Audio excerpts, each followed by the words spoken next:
Hey folks, it's Dusty here at Mojave World Headquarters, and we are so happy to have a very special guest today, Mr. Yalil Guerra, or actually I should say Dr. Yalil Guerra. Oh, thank you so much. Yeah, we'll get to that, but Yalil just recently got his PhD, so it's well, I call you Maestro anyway, so. Yeah, for quite a while. For quite a while. Thank you for the invite, by the way. Oh yeah, it's great to have you here. Always a pleasure. So you've been a Mojave fan for quite a while. Yeah, over a decade so far. Right. I've been using Mojave microphones for almost 15 years. Wow. Yeah. Yeah, you were one of our first, I think. Yeah, very happy with Mojave sound, All these microphones, the first time that I heard the results of the MA200 was the one, the first one that I got. Our first mic. Yeah, the first mic. And I was trying to do this kind of comparison between different mics, and I felt in love with this microphone. And I really appreciate it because that kind of shaped my sound for the years to come. Oh, great. Thanks to you. Well, you've taken us on so many musical journeys now, Yes. along with you, which has been great. And we're going to get to some of those. See, you were born in Cuba. Yes, sir. And your parents were a musical duo, right? Professional singers? Yeah, that's Tell right. us a little bit about that.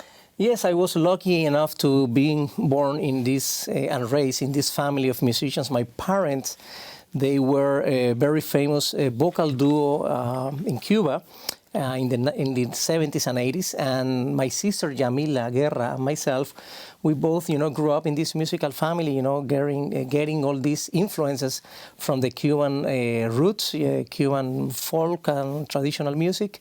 And also, we had the opportunity to travel a lot of parts of Cuba. And then afterwards, we started working with them, professionally speaking, and traveling, overseas, to Spain, to Paris, in France, and many other countries until we finally decided to settle in Spain and then in the United States. But yeah, it's been very important for me to have these parents because they plant this beautiful seed of music. The seed, right, right. And you grew up with it. That's amazing. That's a great upbringing. Yes, it is. I found out something about you that I didn't know. I know you studied classical guitar in Cuba and then later on in Spain. But at age 16, you won the International Competition and Festival of Classical Guitar in Krakow, Poland. At 16, that's pretty great. That's before all the studying, right? Or during, or it was during the studying. I was in my third year of the mid-level. We call it like secondary level of music. In Cuba, you study 8 years music to become a professional musician. Right. And I was like halfway through that second part of the studies when I got selected in Cuba. They did like a contest, and I was selected as the one, to go there and To represent Cuba Right. in this competition. And suddenly I was looking at myself, in this train in the middle of nowhere in Warsaw, going to Krakow by myself, with all these people. I didn't speak back then nor English, but no Polish at the same time. So it was like just Spanish. But it was something important. In that train, I met an American young man. And that guy there, how cultures interact. When I told him I am from Cuba, he said, you know what? Let me give you my music. And he gave me a cassette of Harry Connick Jr., the singer, by Harry Connick Jr. And this was a movie that he was the soundtrack of a movie when Sally met. When Harry Met Sally. Yeah. Iconic American movie. Yeah. Right. And I still have that tape. Wow. Yeah, beautiful music, with this jazz band orchestration. And I started like absorbing a lot of American Oh, that's great. music. That's a good place to start. He has a beautiful voice and grew up in that tradition of New Orleans with the Marsalis family, right? Oh, I didn't know that. Yeah. I think the father, let's see, there's Winton and Bradford and Ellis. Thank you. We're getting tips from outside the glass here. Ellis Marsalis is a famous educator as well. Nice. And I know he studied with him. Yeah. So that's a pretty great tradition to come from. Yeah, and then I found myself in Krakow, in this contest playing classical guitar at 16. Right. Back then, Cuba gave me this small amount of money just to, purchase food. And at that time in history was the change, the transition between socialist to capitalist. So the per diem that I had back then was sufficient in the socialist Right. market, but in the capitalist market was not sufficient. Right. The inflation was so high that I end up eating like hot dogs with that money. So Starving musician. Starving It's a musician. tradition. That's the perfect Right. example. But I was lucky enough because I was living at this student place, and I was sharing, the same apartment with two other guitarists, one from Russia, and I don't remember the third one who was. And the Russian guy had this kind of white bacon that I saw. I said, wow, I have to eat that. And say, no, come here, eat this with tea. And I said, wow. And when I tried, I was like, this is good or bad. At the end, 2 days after eating that kind of food, I don't remember the name of that food, but it was delicious. Right. You were hooked. Yeah, I Right. hooked with that. That's funny. Yeah, that guy was the one, by the way, the one that won the award, the first award. Right. I won the second one, and plus the special award, and I can't remember who won the third one. Right. So That's amazing. So since then, besides being a classical guitarist, you're a very prolific composer. You've composed for, aside from just legitimate pieces, you've composed for the FIFA, for the World Cup, Yeah. for the Latin Grammys, all sorts of things.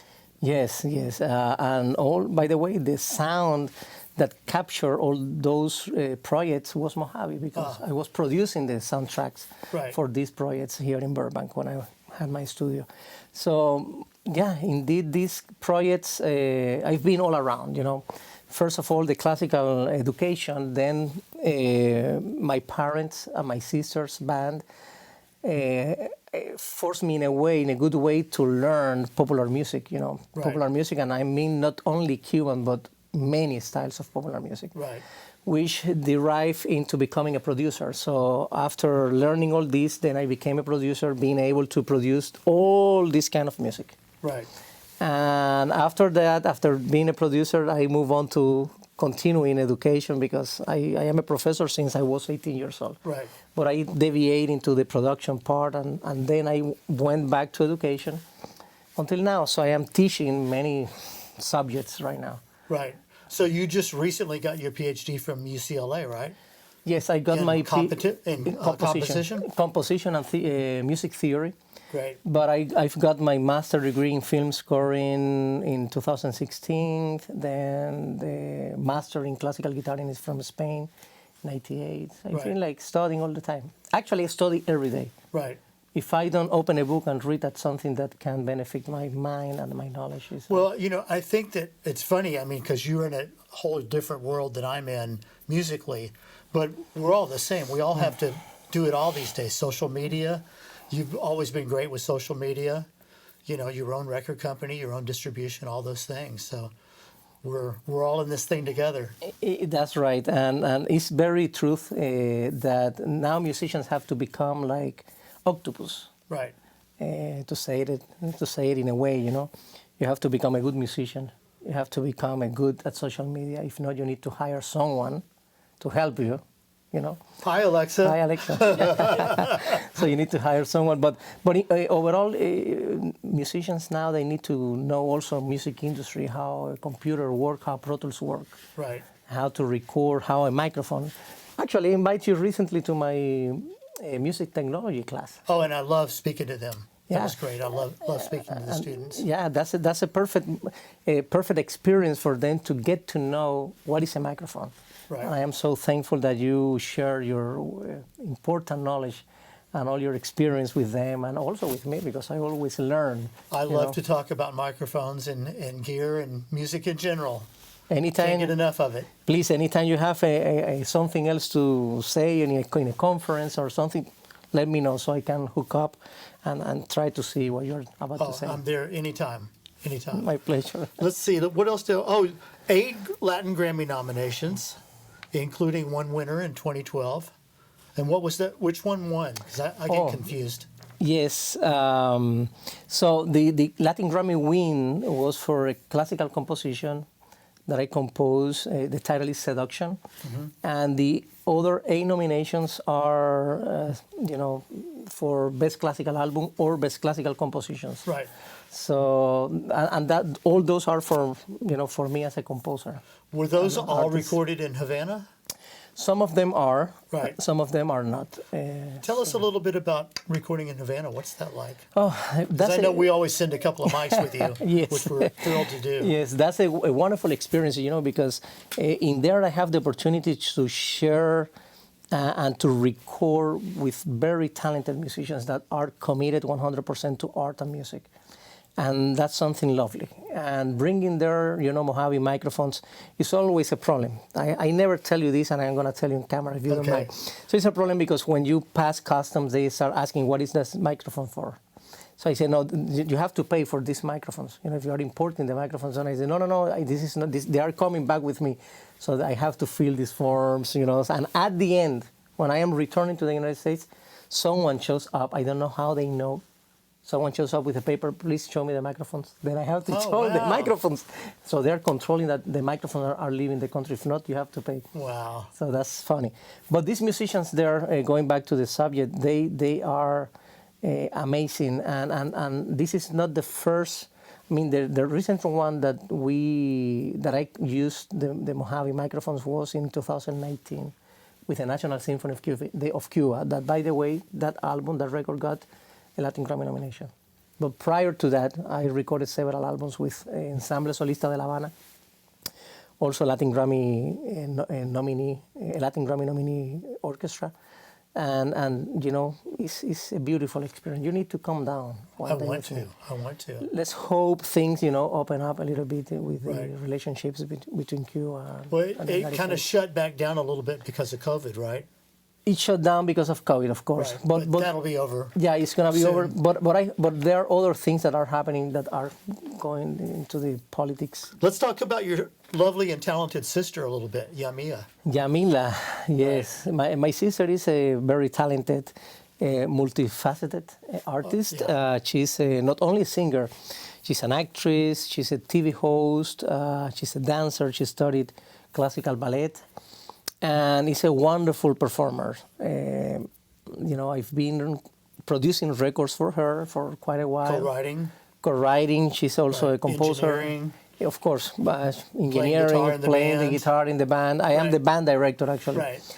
And we recently, I was telling you, mentioning this, that last week, we were selected by Hulu, the TV company, Disney, belongs to Disney, to participate at this event in Citadel Outlets, playing with a big band, and they promoted a lot, and so we have been very active, with the band. Do you enjoy performing live like that? Of course. It's the best, right? And by the way, you will never see me playing the guitar there. I'm going to be playing the piano and conducting the band. Oh, really? No guitar? No guitar there. Okay. Yeah. Because I do have a video of you playing with her and you're playing guitar. Yes. The one with the windmills. The windmills, that's a video or a music video? Music video. Oh, yeah, for the music video, yes. But in real life, in the band, I play the piano most of the time. And it's not only because I play the piano, it's because sometimes I need to help certain things in the arrangement with the band that if I hire a pianist, the amount of time that I need to employ preparing this musician is huge, so I'd rather prefer just to get a bass player to just read the charts, and I play the piano, and then from there I can conduct, I can do this, I can cue people.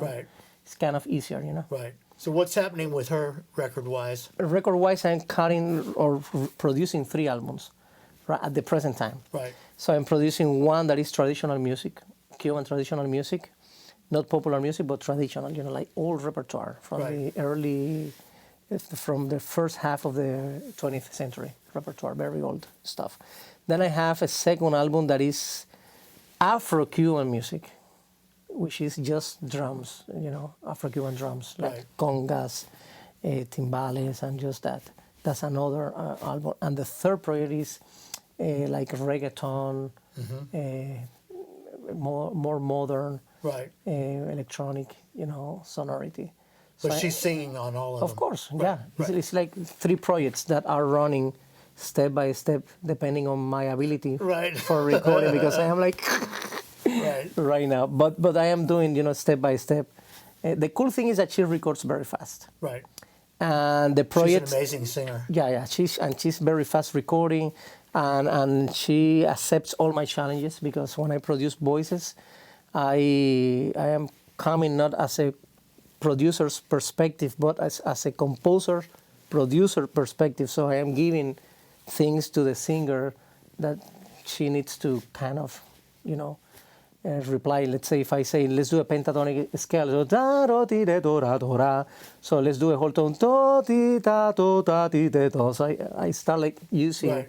compositional stuff and she's very good at replying. That's great. Answering Wow. whatever lips do, te do di da do da di de do, pa, da. So she does everything, That's amazing. and that's great because That's a dream singer to produce. yeah.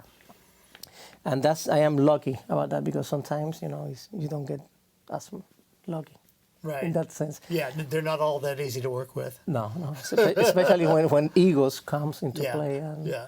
But you know how the business works. Yeah. So, Well, it seems like the more talent they have, the less ego they have, because they're confident. That's truth. That's truth. And you know what? Something that I learned is that after all these years of studies and interaction with many talented people, I learned that I know nothing. Yeah, I think that after you study and you open a book and you say, I didn't know this. So every time that I know nothing. Right. You know things, but every single thing, if you open one word and then you start like getting all the ramifications and meanings and things, you get to know nothing. So it's like very hard to master the knowledge. So when one student asks me for something that I know, I say, you know what, I don't know that. Right. I am not afraid to say I don't know that. Right. But I will search and I will Right. try I'll find to. out I for will you. find out Right. for you. I say that often. Yeah. So I will make sure that I will respond that, accordingly next time you ask. There's a famous quote by one of the giant movie pioneers, Daryl Zanuck, or one of those guys, that was, nobody knows anything. No, that's totally truth. Yeah. Yeah, it's good to realize that. Yeah. By the way, talking about that, in that class that I invite you to come over, you started talking about microphones and you started sharing things that I didn't know. And I've been recording for many years. And just all this knowledge that you ventilated to us, it was like, wow, those things. Oh, cool. You remind me a few things that I knew, but there were others that I didn't Right. thought about it or didn't know. So thank you for You're welcome. sharing. I'm kind of that way about working with David Royer, because I was a professional recording engineer for over 25 years. And now I work with David Royer every day, and I learn stuff every day that I wish I would have known back when I was a recording engineer. But that's fine. But it's never too late. It's never too late, but at the same time, that sets like a historical timeline in your life and in everyone's life, Right. So I was here in 1996. I was here in 2006. And the most important thing is to show some kind of a curve going Right. up. So if you are showing a curve that you are going down, that's the problem. Right. But unless we are all going up or getting to know things and getting into beautiful knowledge that are very beneficial, not only for us, but something that we can share to younger generations. That's why I love teaching, because it's a perfect opportunity to share things with younger generations Right. of Yeah, and sometimes it musicians. makes you organize your thinking on that topic Yeah. enough to be able to share it with somebody else. Yeah, and at the same time, it's kind of going into a boxing ring, because you never know.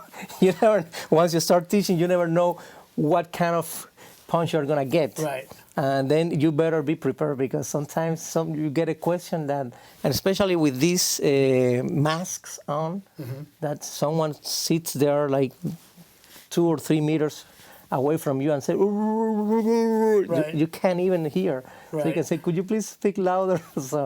But it's great. I am so happy and lucky fortunate to be teaching younger people, which is something that I love. Oh, that's the wonderful. future. That's wonderful. The future is we at some point we will need to be replaced in many years, and we need people that are talented, that are have this kind of drive to continue the music business. You know? Right. Is there anything else you want to talk about while we have you here? I think we've covered. Now on camera, I would love to have these ones at my studio. Well, that'll happen. Yeah, It once you won't have. happen today, but No, it will happen. I know. This one's. This is a beautiful mic, Yeah, that's our new MA37. and I am just, looking forward to hear the guitar through that mic. Well, you're going to hear it in just a second.